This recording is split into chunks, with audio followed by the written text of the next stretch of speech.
right, day 11, working through Speed Mechanics for Lead Guitar by Troy Stetina.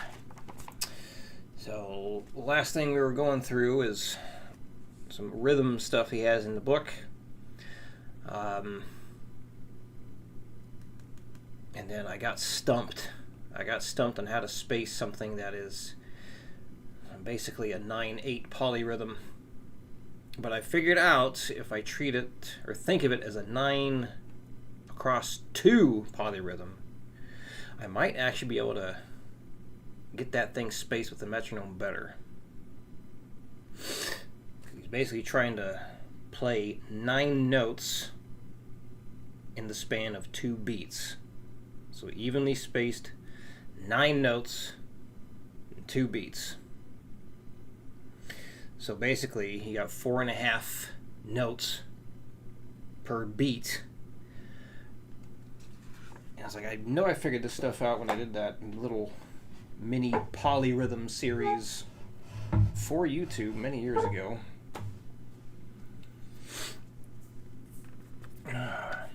Blasted on 21-year anniversary today, and you're on here. That's a way to celebrate. Well, that's good. 21 years. Will you be doing anything to celebrate? And Navi's eye is better. Well, that's good too. Is she in a chipper mood now? Back to her old ways? And I was looking through old videos last night. She saw one first time she came out here.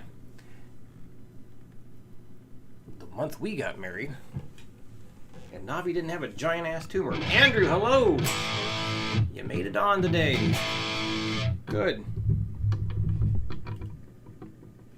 So, and Tristan, holy shit, the whole gang's almost here. Alright, so let's see if I can get this idea here. So yeah, the 9/2 polyrhythm. Yeah, basically, he's got it set up to where like you have all 16th notes.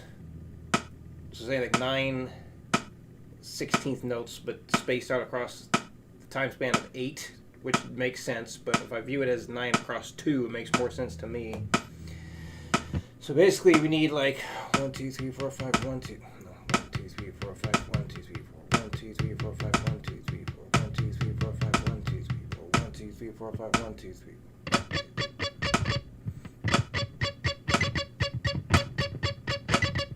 1, 2, 3, 4, 5, 1, 2, 3, 4, 1, 2, 3, 4, 5, 1, 2, 3, 4, 1, 2, 3, 4, 5, 1, 2, 3, 4, 1, 2, 3, 4, 5, 1, 2, 3, 4. No.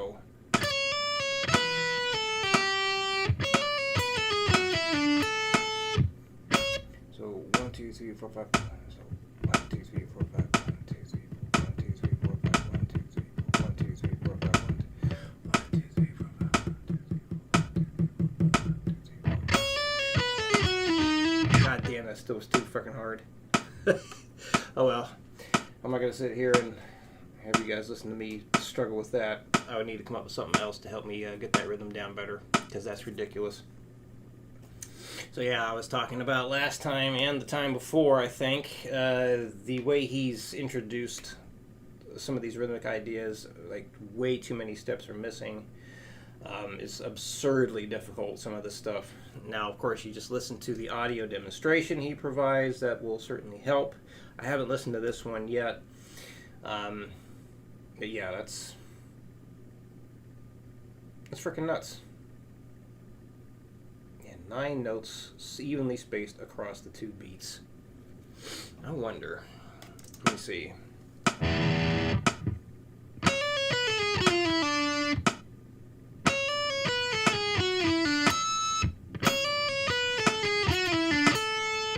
Actually, that would be it. Nope.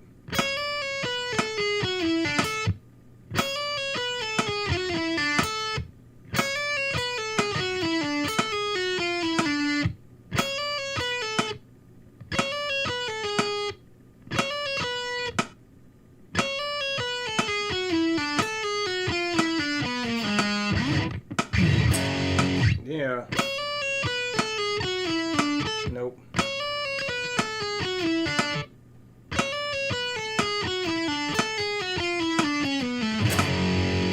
That would be it. I just had to focus on the first and third beat and have it spaced across that. So, that's a weird one. Fucking A. So, yeah.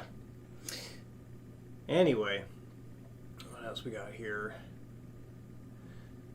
Class non-wife is working, so maybe on the weekend. Schedule don't agree with others. Andrew's schedule doesn't agree much anymore, yeah. Alright. Alright, so this says here exercise number 164 is even more challenging than this previous one. First, a rhythm similar to 148 is shown, and the second measure of the lick this rhythm is picked, but each space of 3 tied eighth notes, there are 4 evenly spaced notes. Yeah, it's just a ridiculously difficult rhythm for sure. And then, like, oh man, like how the hell would you even space that one out? That's like a math problem for sure. So the first measure is there just to get you into feeling a 16th note subdivision, so that you will be hit with the full effect of this new rhythm. It sounds as though all the notes are just crammed in there, but somehow they make sense and come out in perfect time. Now,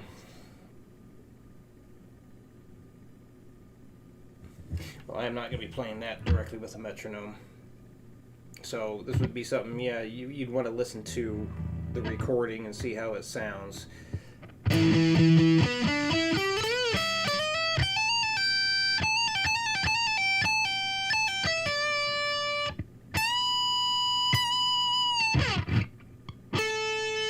Oh, there he goes with a tap note again, which he never bothered to explain on anything else.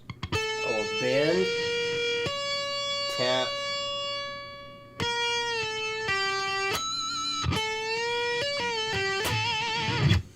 Yeah, that kind of technique right there would best be explained with a video. He does not explain those kinds of things in the cassette tape, at least not from the audio examples I did listen to. So yeah, understand it was written for a book. There's only so much you can do putting on a cassette tape, but yeah, there's a lot missing in this as far as I'm concerned. Like, this would be stuff that's going to frustrate the crap out of a lot of people. I mean, I think most people aren't even going to be using this specific thing right here. Like, the bulk of the book is already done as far as what people would get out of it. But anyway, we can continue going through the whole thing here. So exercise 165, changes between triplets and 16th notes. Be sure to use the metronome as you practice this technique. Well, this one doesn't look too terrible. Let's see.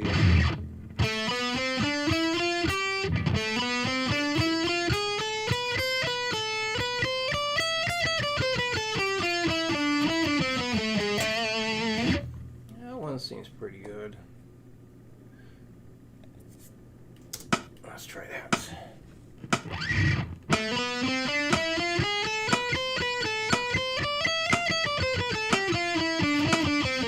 Ooh.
cool. 101 degrees today.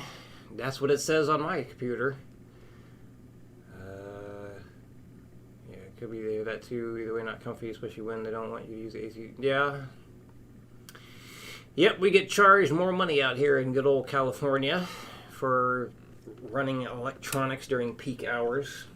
So there's between 5 p.m. and 8 p.m. up here.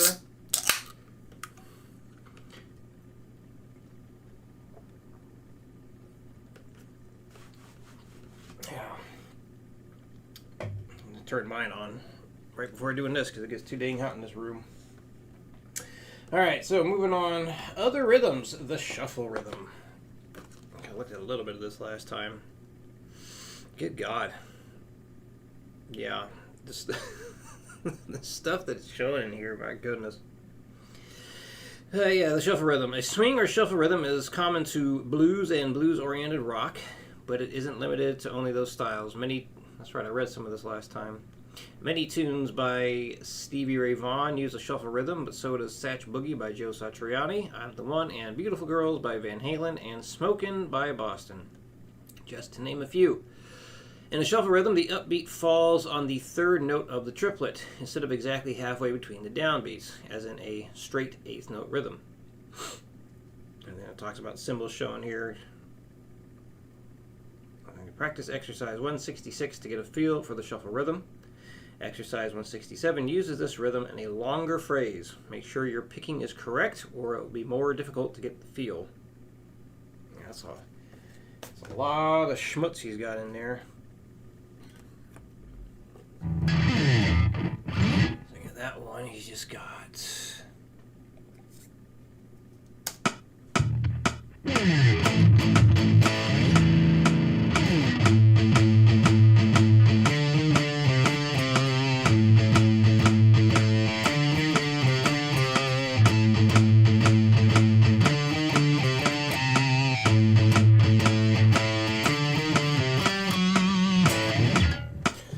Alright, so this, oh Jesus Christ. Look how he starts off with a little string rake thing here.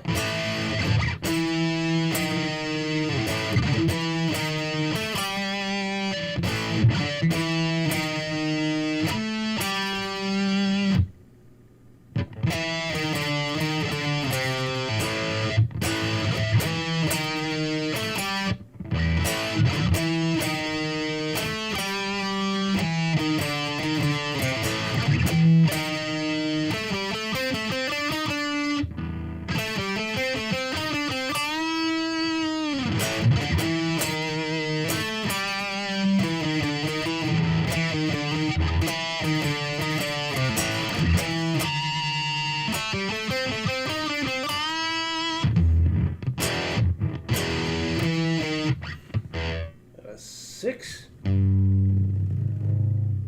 Ink's kind of funny on there.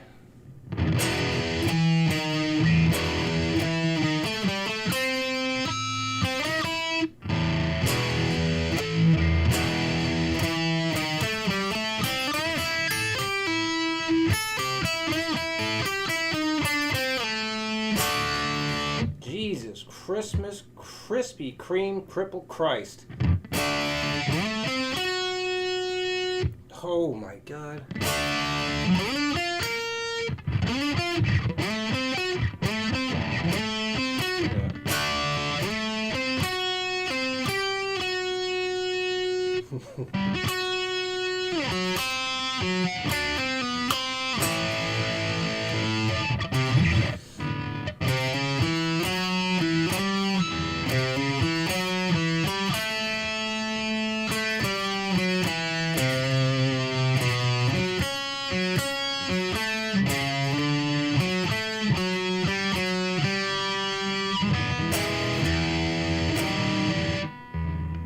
Oh my fucking God.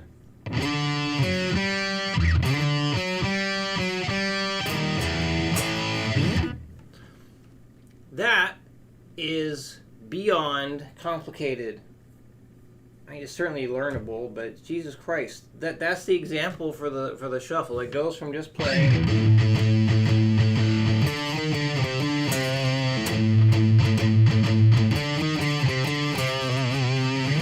And then on to all that shit.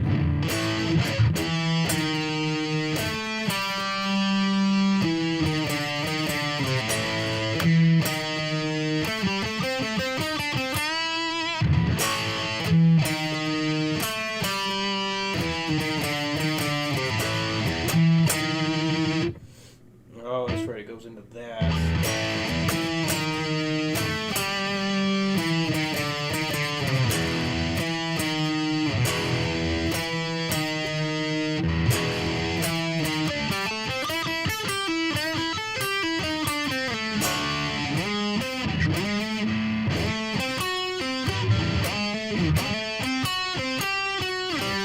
Fucking Christ.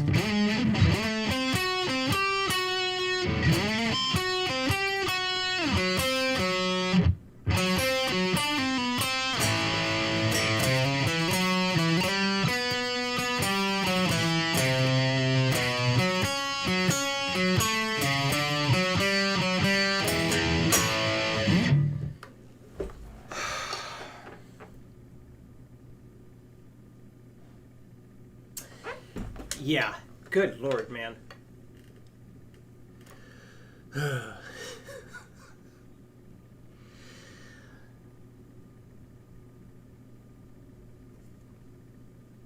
So yeah, that's an extreme example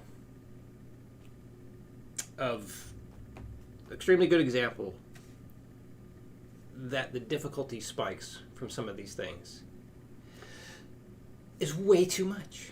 That's ridiculous. That is ridiculous. So yeah, like I think this is the point of the book where it's just like, oh, here's some things just to fill it out. Like, oh, I guess we need a couple other things in the book to kind of round it off. But it seems like this stuff is very rushed. I mean, everything sounds fine. Nothing wrong with what it is. But, you know, with the book, with the intention of being, God, I cannot talk. Again, I need that year-long nap.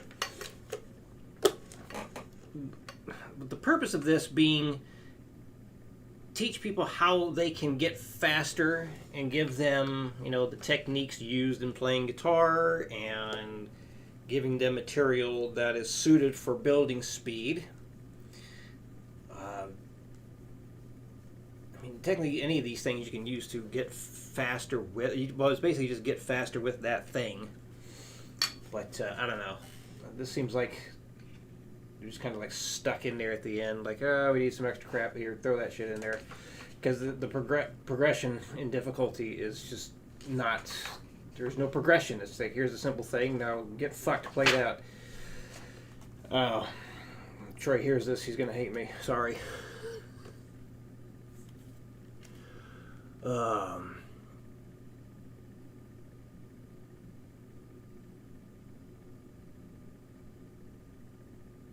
Weekly riff group.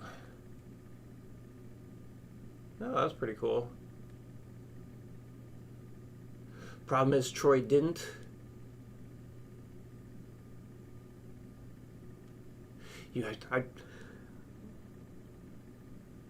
Obviously that's something I said. Troy didn't what? Could you explain that comment there? I'm sorry. I can't keep up while rambling and seeing the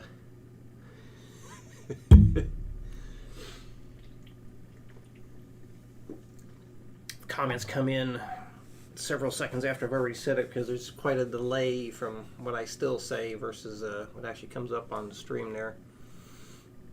Oh, 8-string? Yeah, I'm going to pass on that. Muting a 7-string is a bitch. Muting an 8-string? No thank you. You're going to break another rib using that thing, man. Alright, 6/8 time. 6/8 time is a meter sometimes used in classically influenced heavy metal. In this time signature, there are 6 beats with an 8th note receiving 1 beat. Here is the more commonly played cut time version of 6/8 with only 2 beats per measure. Does it actually count as cut time the way he described it earlier? Usually, basically, when you see a 6/8 time signature, it's like treating it as... You treat it like you're playing triplets, but just have 2 beats, so just 1 and a 2 and a 1 and a 2 and a something like that. When 16th notes are played in this meter, there are 6 per beat. Well, when you do it like that, sure.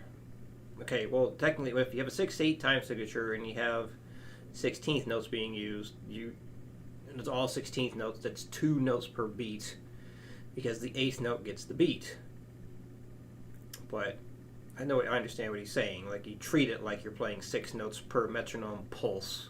Because usually when you have like a 6/8 time signature or a 9/8 or 12/8, you'll see at the top of the score, it'll have a dotted quarter note equals the BPM or the speed. If it's like a 4/4 time signature, you typically just see it as like quarter note equals the speed. Yeah.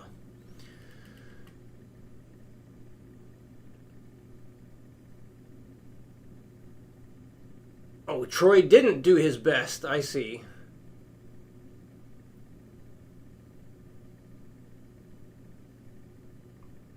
The 8 string is your lightest guitar. Well, that's odd. Huh. All right. So, listening to the following examples on the cassette, or listen to the following examples on the cassette, and pay close attention to the picking. All right. Well. Oh, there's a rhythm and a lead on this one. Well, I certainly can't do both. Well, at least not at the same time. Well, the rhythm part, let's try that. Let's see.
Take some time. I am not going to get this up to any decent speed. So when I finish going through all this book here, move on to the next thing.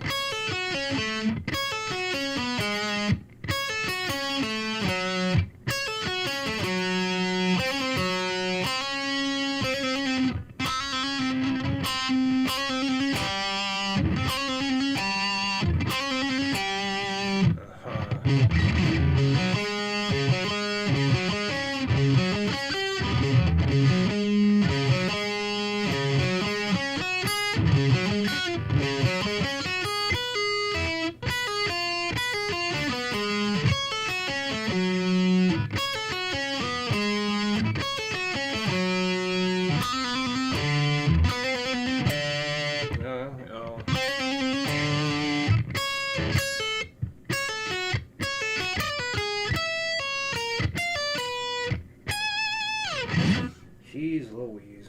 Oh, that's done twice, huh? Fucking A.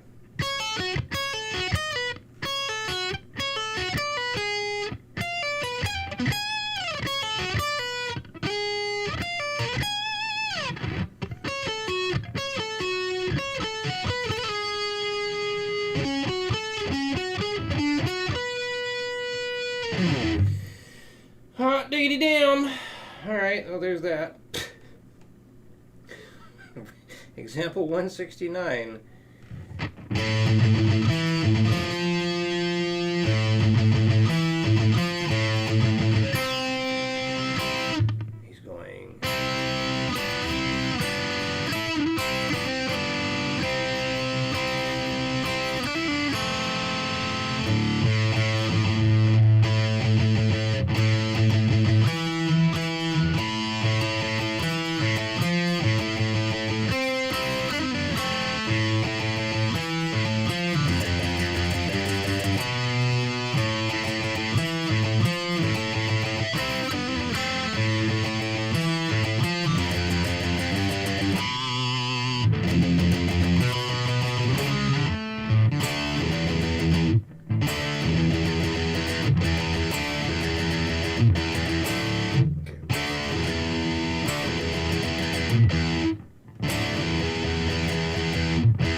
Alright, just a random riff. It's not too bad one right there, rhythmically. Fair enough one, I think. Certainly a lot better than the shuffle example he did in terms of difficulty. The beginning section of the 10th Caprice by Paganini. How do you pronounce his first name? Niccolo. Uses grace notes and trills in a 6/8 meter, making it very challenging rhythmically as well as mechanically. First, go over the preparation exercises below. Exercise 170 introduces grace notes, which are short, quick notes played in the time stolen from the previous note. All right.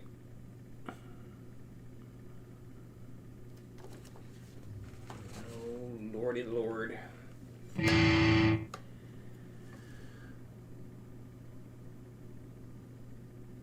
Finish this section, get a gold sticker. Yeah, I don't really think I qualify for many gold stickers if I was actually going to get through this. Boy, it was taking a long time. Like, truly get through it, you know? Scratch and sniff. Oh, scratch and sniff sticker, got it. Alright, so, what does he have on this guy?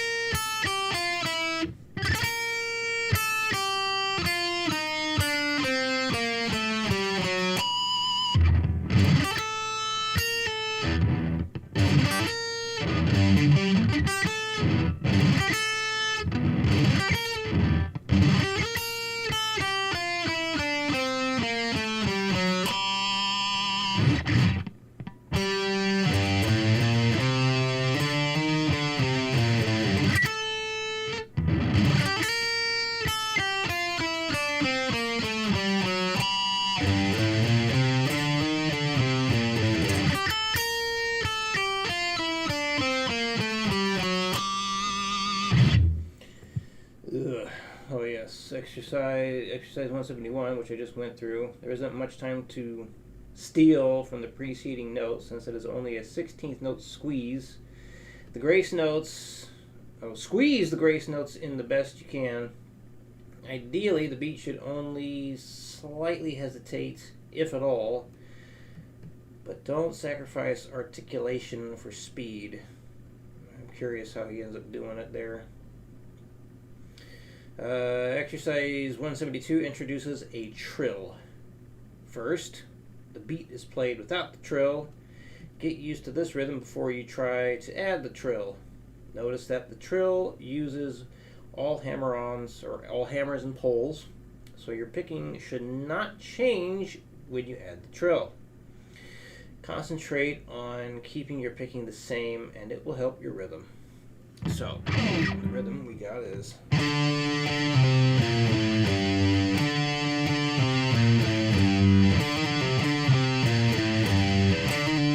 Wait a minute.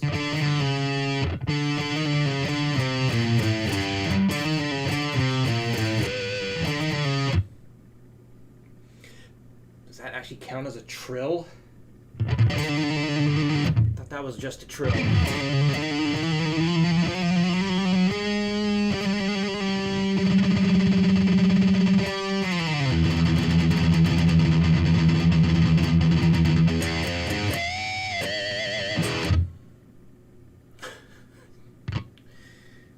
Probably would smell like butter potatoes.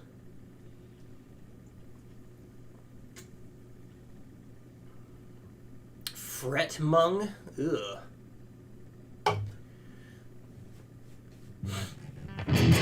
All right. So.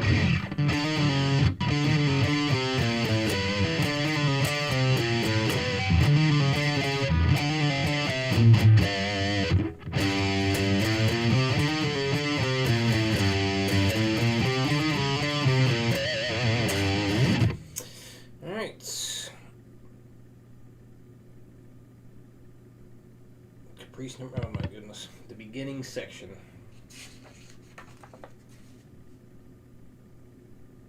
Good Lord. Some of these string skips and giant fret change jumps. Good fucking God. Yeah. Well, hell, let's stumble on through this and play it terribly and have a laugh.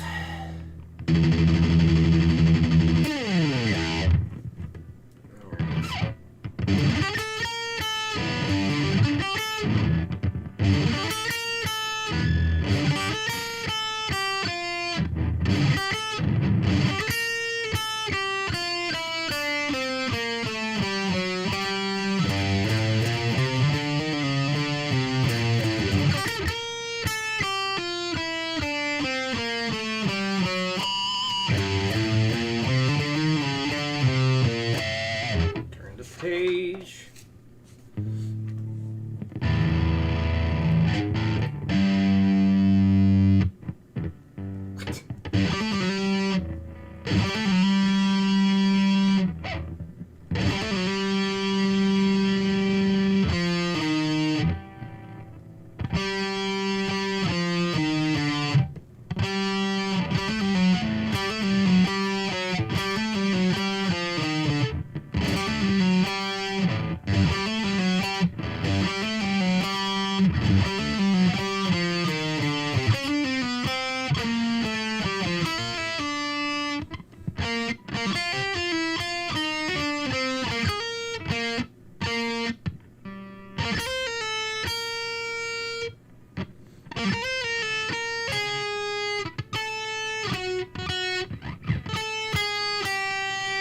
Good fucking God.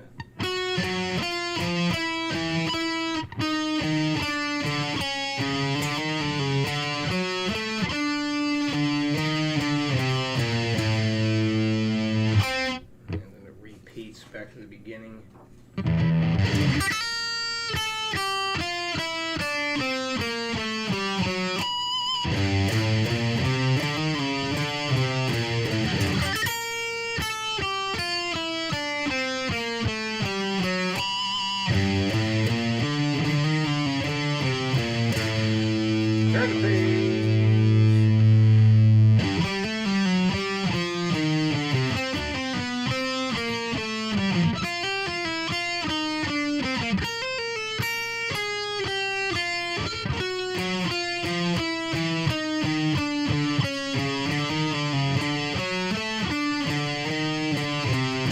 Whoop, I'm supposed to do that. I'm supposed to go.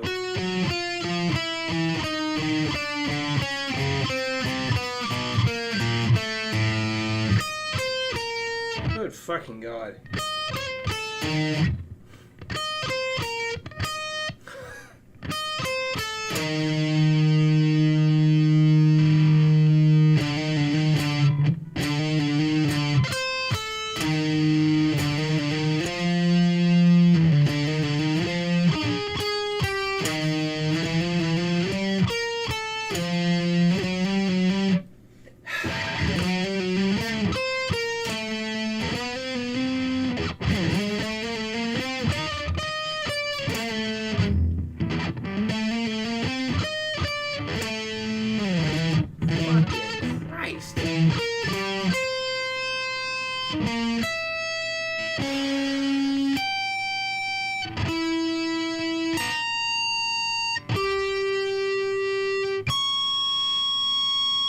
Here and then right away.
Man, that would take a long, long, long time to get down.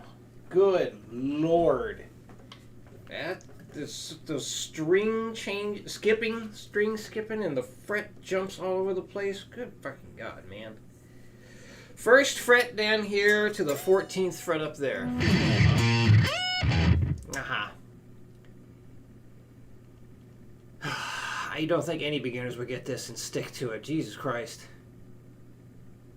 The cat's making weird faces at the speakers. Fantastic. Jesus.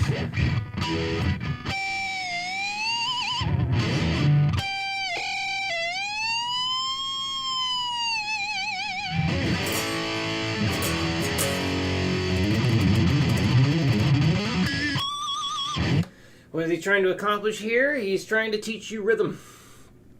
It's about learning rhythm. Rhythm. While doing all that insane shit. So, I don't know.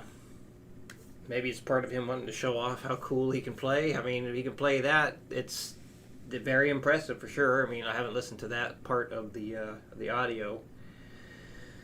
I'm sure I will. But, yeah... Like, good Lord. Because, yeah, that's the final part of the rhythmic section. Not very musical. It's good old Paganini. Just a bunch of chromatic things here and there. It's all over the damn place. Definitely not something that was written with guitar in mind. But that concludes the rhythm section. We are on to part 3, which I think is the final part. Yes.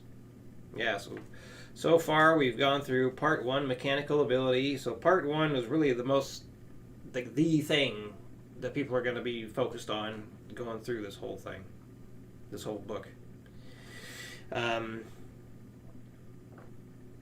Basic motions for the left and right hand, talking about how to practice, going over all kinds of different exercises. The cyclic patterns thing and the sequence patterns, I want to do more with that someday, because he introduced some different patterns that I have never done. Seems like it would be worth exploring. He does have some pretty cool ideas in there that I feel we could really expand on.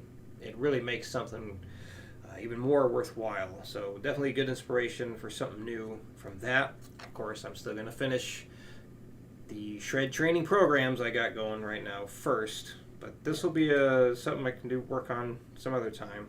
But I like that idea. Anyway, then part 2, rhythmic ability, which we just finished up. How to practice rhythm exercises, a 12-bar blues thing, or 12-bar variations, offbeats, and then other rhythms. So yeah, Caprice number 10. That's what we just finished listening to me butcher. So I got about 15 minutes I need to call it here. But yes, part 3, the final section, final part, creativity. So it's going to be covering style, musical value, building the connection, and creative soloing. So let's see if we can get done going through here. So musical value, setting theme and story, or setting, theme, and story. Setting is one thing, not setting a theme. Setting is one thing, theme is another, and story. Going over intervals, melodic tendency, and something called prelude in D. I heard it's so cold in the D. I know at least 2 people who will understand that. Possibly 2. Should be 1.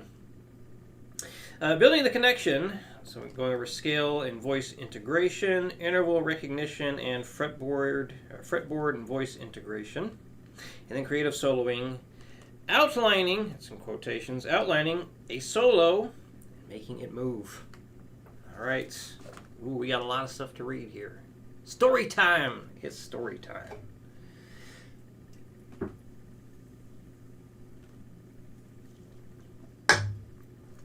Creativity. Guitarists first learn scales as dot patterns to be memorized. But when notes are viewed as just so many dots to be ordered in different sequences, Why play one note rather than another? Why hold a particular note longer than another? For that matter, why even play any notes?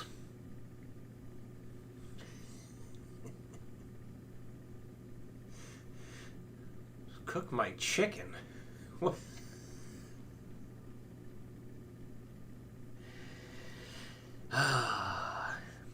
That's how we supposed to make peace? I thought it was keep peace. Is it make peace? You're probably right. I can't quote the rest of that song. I'll get in trouble. Anyway. Continuing on. The answer is that notes have musical value. When placed in a particular arrangement, they make a statement or convey a certain feeling. Playing guitar is not only a physical accomplishment like typing or juggling. It is a musical accomplishment as well. Mechanical ability and rhythmic ability dealt with how and when to play the notes. The physical accomplishment of playing. However, the most important question of all is what notes to play. After all, creating and playing music, not exercises, is the goal. You can learn to develop your own creativity. First, let's define just exactly what creativity means to the guitarist. Creativity is the ability to bring something into existence by imaginative skill. It is the ability to invent something new. What is invented or created is music. In the beginning, a guitarist copies licks and solos from others, then begins reshuffling these licks to create his or her own licks. Although this requires a certain amount of creativity, simply rearranging others' licks is definitely not the crowning achievement. No new music has really been created. That's still basically all anyone does anyway. See you later, Tristan.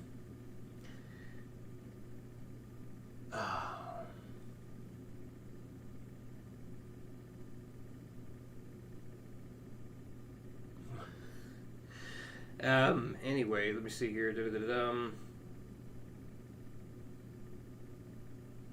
Okay, hopefully, with time and practice, the guitarist begins to create music that sounds less and less like that of others, and more of a unique character comes through. Ideally, a style is defined, new music is created.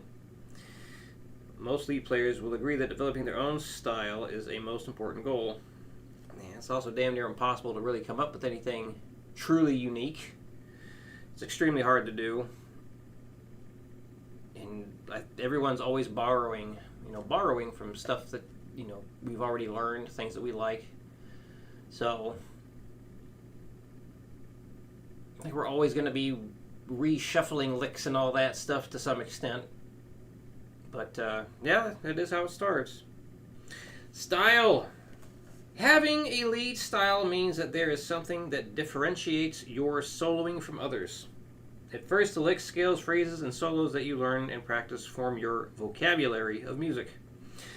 Since you can only express yourself within the language that you have learned, your licks will probably be similar to those you have copied. Yes indeed. However, as your ear develops, you begin imagining melodies and licks in your mind. As you listen more and more to your ideas, you start to leave the other licks behind. Eventually, your vocabulary will become completely your own. Question that one a bit, but maybe that's, I don't know. Guitarists are always using similar licks like all the time. Anyway.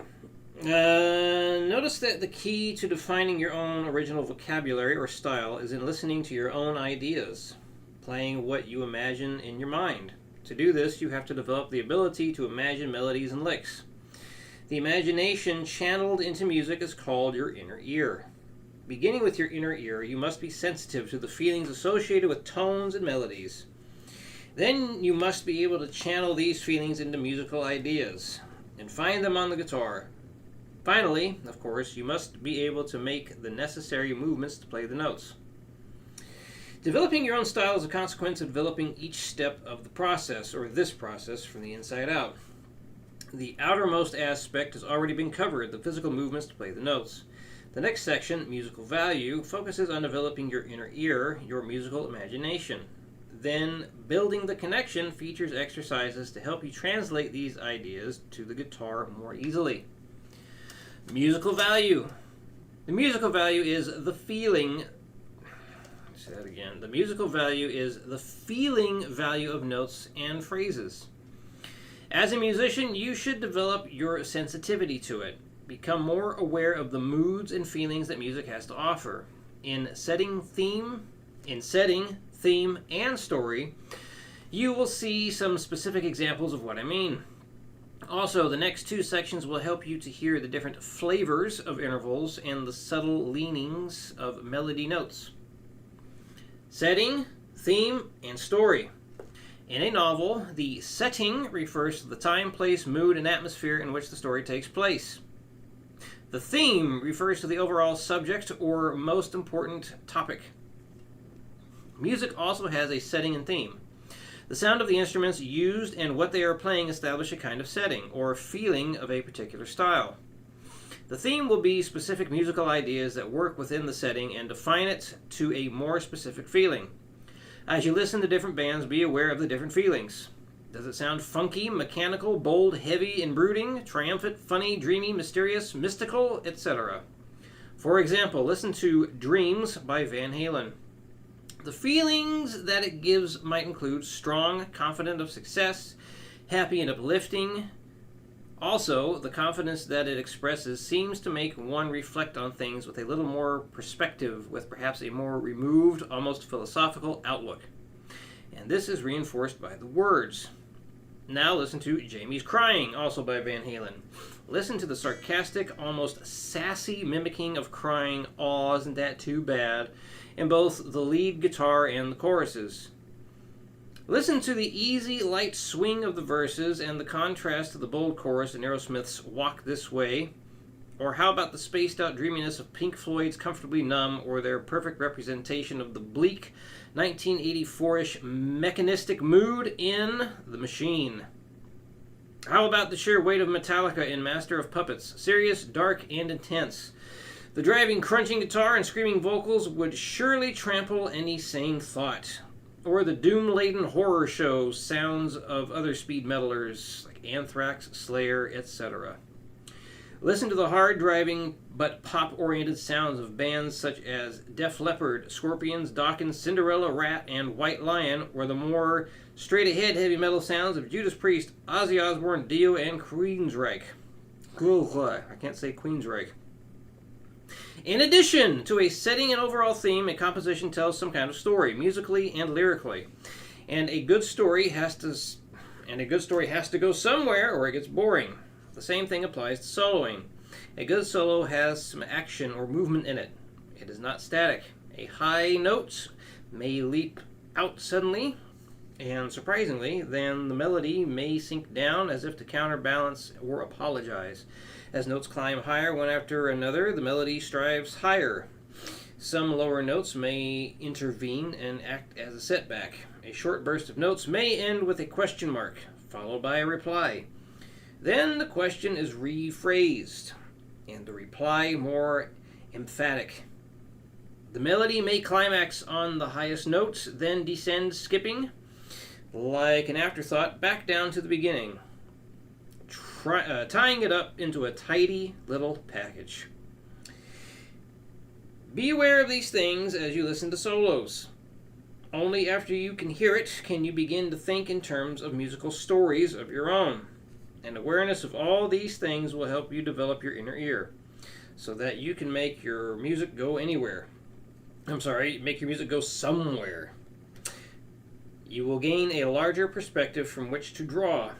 It will help you to pick up the good ideas that you hear when you listen to music. If the notes sound good, there is a reason, but it might not be obvious just by listening or just by learning the notes. Sometimes you have to step back and try to see a larger perspective. What is happening at this point in the music? Is everyone following that? That was the end of that part.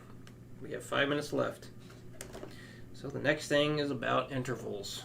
So that's where we're going to pick it up next week.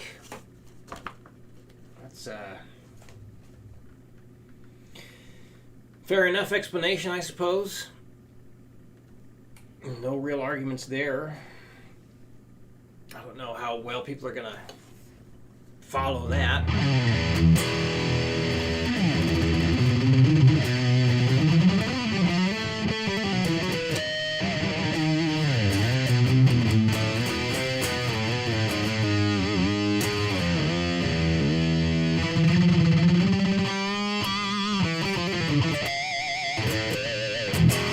Well, he clearly likes Van Halen.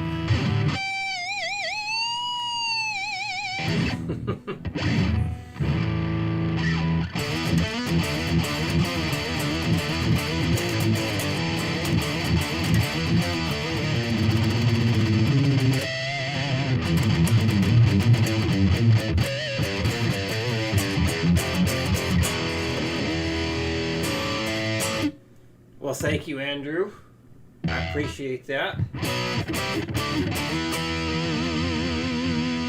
Gotta give it a like. Any particular reason? Just to thank you? There we go. Well, thank you, sir. I appreciate that. So yeah, I'm gonna get into intervals next time and finishing up there. Oh, Jesus Christ. Prelude in D. Got some Bach coming up.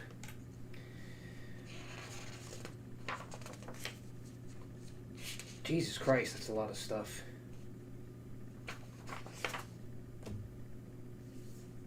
He's got some scale things coming. Creative soloing. Oh, wow. This part is very short. Yeah, we're almost done here. Very little stuff going on in this part. Huh. Well, I think we might finish the book next week. Alright. Yeah, there's very little left. Like not even 10 pages. Huh. Alright. That is that. Thank you again, Andrew. I much appreciate that. Much appreciated. And time to end it. Time to go teach. Thank you, everybody who came on the stream. And see you again next week to finish this book, probably.